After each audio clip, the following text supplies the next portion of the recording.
বাংলাদেশের সংসদীয় গণতন্ত্র এখনো পূর্ণতা পায়নি। গত ১৬ বছরে এর কোমর ভেঙে দেয়া হয়েছে। আর এমন বাস্তবতায় পিআর পদ্ধতি অবাস্তব চাওয়া, এমন মন্তব্য করেছেন বিএনপি চেয়ারপারসনের উপদেষ্টা খন্দকার আব্দুল মুকতাদির। লন্ডন প্রতিনিধি এম এ কাইয়ুম জানান, যুক্তরাজ্যের লুটনে বসবাসরত সিলেটে এক আসনের সর্বস্তরের প্রবাসীদের সাথে মতবিনিময় সভায় এসব কথা বলেন তিনি। গোলাম জাকির চৌধুরীর সভাপতিত্বে ও মনসুর আহমদ রুবেলের পরিচালনায় সভা শুরুতে বেগম খালেদা জিয়ার সুস্থতা কামনা করে দোয়া এবং জিয়াউর রহমান, আরাফাত রহমান কোকো ও ফ্যাসিস্ট বিরোধী আন্দোলনের সকল শহীদদের মাগফিরাত কামনা করা হয়। অনুষ্ঠানে বিশেষ অতিথি ছিলেন যুক্তরাজ্যে বিএনপির সভাপতি এম এ মালিক।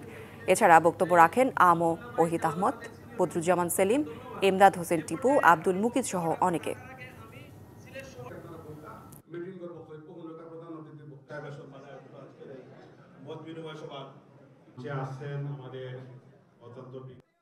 পৃথিবীর মধ্যে সবথেকে বেশি সংখ্যক দেশে যে নির্বাচনী ব্যবস্থাটি প্রতিষ্ঠিত, সেই ব্যবস্থায়ও সংসদীয় চর্চার ইতিহাস আমাদের খুবই সংক্ষিপ্ত সময়ের।